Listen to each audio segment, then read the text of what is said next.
दोस्तों, RD coaching classes में आपका स्वागत है। आज हम कक्षा 12वीं के अर्थशास्त्र विषय के अंतर्गत महत्वपूर्ण बहुविकल्पी प्रश्नों का अध्ययन करेंगे। पहला प्रश्न, व्यष्टि अर्थव्यवस्था का अर्थशास्त्र का अर्थ क्या है? तो व्यष्टि अर्थशास्त्र का अर्थ है विशिष्ट आर्थिक इकाइयों का अध्ययन। क्या होगा? विशिष्ट आर्थिक इकाइयों का अध्ययन। आप सब ऑप्शन को देखने के को छोड़कर डायरेक्ट हमें क्या करना है, खाली करेक्ट आंसर पे ध्यान देना ताकि हमारा ध्यान भटके नहीं। सेकेंड क्वेश्चन है, अर्थशास्त्र को वर्गीकृत किया गया तो अर्थशास्त्र को पूंजीवादी अर्थव्यवस्था में मिश्रित रूप से और समाजवादी, क्योंकि पूंजीवादी, मिश्रित और समाजवादी सभी मिलकर अर्थशास्त्र को वर्गीकृत करते हैं। किस अर्थव्यवस्था में कीमत तंत्र के आधार पर निर्णय लिए जाते हैं? किस अर्थव्यवस्था में कीमत तंत्र के आधार पर निर्णय लिए जाते हैं? तो किसके लिए जाते हैं? तो पूंजीवाद के रूप में। ठीक है। उसके बाद आता है, उस वक्र का नाम बताइए जो आर्थिक समानता को दर्शाता है। तो कौन सा दर्शाता है? तो उदासीनता वक्र, क्योंकि आर्थिक समानता उदासीनता का वक्र ही दर्शाता है, इसलिए क्या आ जाएगा? उदासीनता का वक्र। अब हम बोलते हैं, जब सीमांत उपयोगिता ऋणात्मक होती है तब कुल उपयोगिता कितनी होती है? तो कुल उपयोगिता घटने लगती है, क्योंकि सीमांत उपयोगिता ऋणात्मक होगी तो कुल उपयोगिता घटेगी, क्योंकि हम एक सीमा तक पहुंच गए, हमारा उत्पाद के लिए हमारे पास उपयोगिता जो है ही नहीं सीमांत, तो हम क्या बोलेंगे कि हमारा जो उपयोगिता होगी वो घटेगी ही सही। निम्नलिखित में से कौन सी पूरक वस्तु है? तो पूरक वस्तु है कार तथा पेट्रोल, क्योंकि एक दूसरे से ही जुड़ी हुई है। यदि किसी यदि किसी वस्तु की मांग धनवान उपभोक्ता द्वारा की जाती है तो सामान्यतः इसकी मांग होती है, क्या होगी? कम लोचदार। क्या होगी? कम लोचदार। अब अगला प्रश्न पढ़ेंगे हम। यदि मूल्य में परिवर्तन के बावजूद मांग की मात्रा में कोई परिवर्तन न हो तो इसमें होती है शून्य की कीमत। क्या होगा? शून्य कीमत लोच।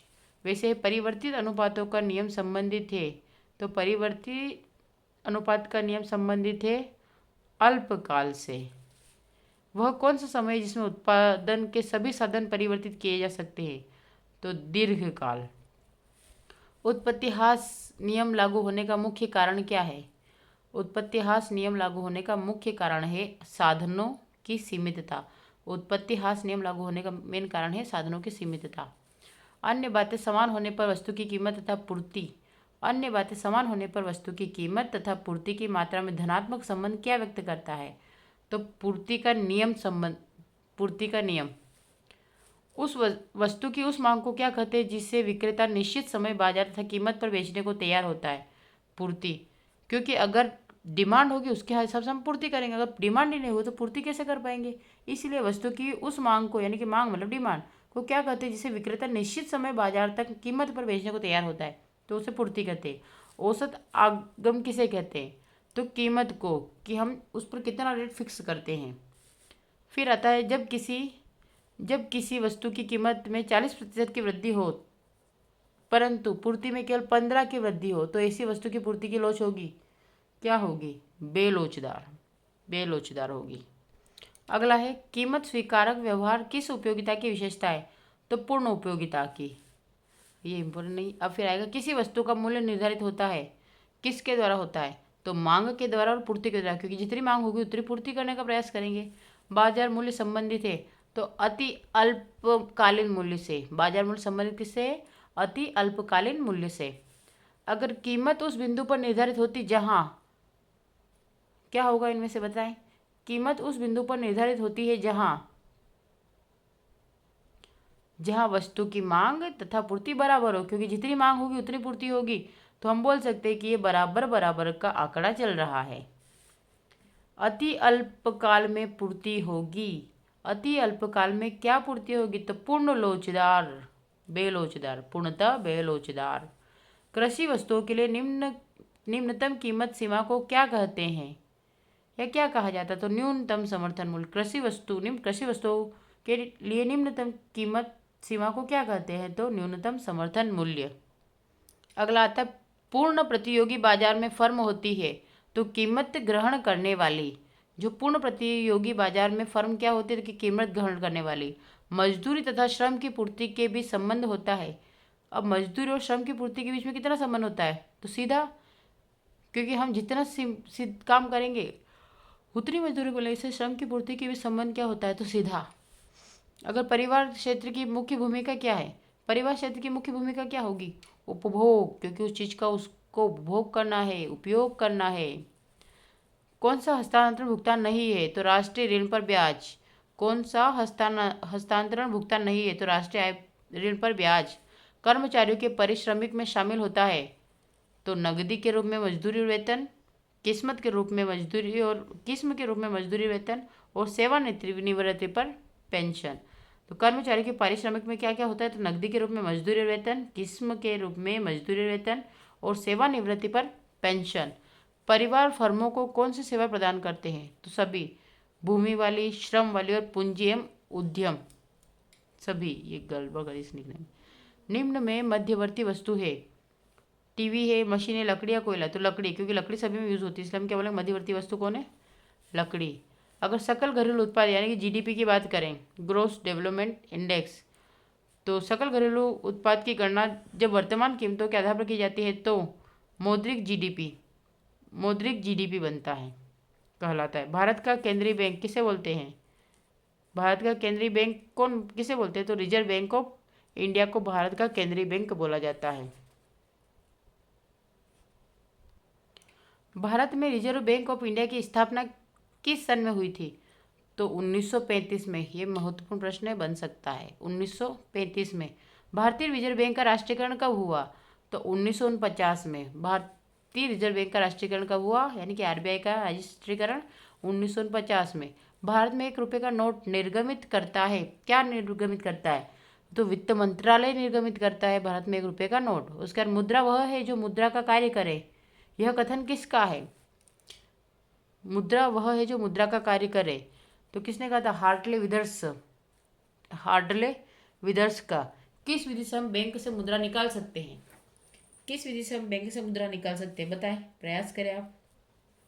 तो आप आहरण पत्र द्वारा, चेक द्वारा, या फिर एटीएम द्वारा, हम तीनों तरीके से निकाल सकते हैं। और आपको यहाँ पे आहरण अगर समझ में नहीं आता है, तो आपको अगर चेक और एटीएम आ रहा है, मतलब कि एक क्वेश्चन के दो आंसर सेम से हो ही नहीं सकते, तो इसलिए आप ऐसे भी कर सकते हैं कि उपयुक्त तो सभी होगा। उसके बाद व्यावसायिक बैंक, व्यावसायिक जो बैंक होती है, व्यावसायिक बैंक तो जमा स्वीकारती है, ऋण प्रदान करती है और लोकर की सुविधा देती है। फिर आएगा एटीएम का पूर्ण रूप क्या है, ये तो आपको याद होना ही चाहिए, क्योंकि आप एटीएम यूज़ करते हैं, आप पैसे निकालते हैं, पैसे जमा करते हैं। अगर एटीएम का नाम नहीं याद है आपको तो फिर, इसलिए सबसे पहले आप एटीएम का फुल फॉर्म याद करने का प्रयास करें। क्या होगा, तो ऑटोमेटेड टेलर मशीन। क्या होगा, ऑटोमेटेड टेलर मशीन। फिर अगला आता है निम्नलिखित में से वास्तविक निवेश। क्या होगा, निम्नलिखित में से वास्तविक निवेश है, तो क्या होगा, शेयर खरीदना। सबसे ज़्यादा निवेश किस में करते हैं लोग, शेयर में, जिसे वो शेयर मार्केट में अपने शेयर लगा देते हैं। समय आने पर उनके शेयर दोगुने भी हो सकते हैं और लोगुने भी हो सकते हैं। General theory of employment, interest and money नामक पुस्तक के लेखक कौन है, बुक्स संबंधित क्वेश्चन को याद रखना है। General theory of employment, interest and money नामक पुस्तक के लेखक कौन है, तो J.M. किन्स। कौन होगा, J.M. किन्स होंगे। अगला प्रश्न है उपभोग फलन फलनात्मक संबंध है, उपभोग फलनात्मक संबंध है, तो IM उपभोग का। सरकारी बजट प्रस्तुत किया जाता है वर्ष में एक बार,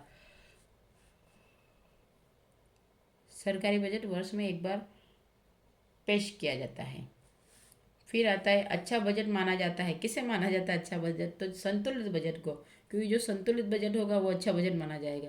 वे राजस्व प्राप्तियां जो कर के अतिरिक्त अन्य स्रोतों से प्राप्त होती कहलाती है, तो गैर कर प्राप्तियां। जब अनुमानित प्राप्तियां अनुमानित व्यय से अधिक दर्शाई जाती है तो वह कहलाता है, क्या कहलाता है, आधिक्य का बजट, जब अनुमानित प्राप्तियां अनुमानित व्ययों से अधिक दर्शाई जाती है तो वो क्या कहलाता है? आधिक्य का बजट। सरकार द्वारा उधार लेना क्या कहलाता है? तो पूंजीगत प्राप्ति। क्या कहलाएगा?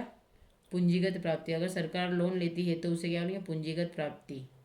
प्रत्यक्ष कर सीधे प्राप्त किया जाता है किसके द्वारा? आय कमाने वालों से। प्रत्यक्ष कर लिया जाता है आय कमाने वालों से। भुगतान संतुलन में शामिल होते हैं। संतुलन में शामिल कौन कौन होते हैं? तो दृश्य एवं अदृश्य मदे दोनों। दृश्य में अदृश्य मदे दोनों। फिर आता है चालू खाते की मद है, तो हम बोलेंगे लाभांश भी हो सकती है और ब्याज भी हो सकती है। तो ब्याज और लाभांश दोनों। अगर आपको इस प्रकार के अर्थशास्त्र के और लेक्चर चाहिए तो मेरे चैनल को लाइक करें, शेयर करें, अधिक से अधिक सब्सक्राइब करें। Thank you.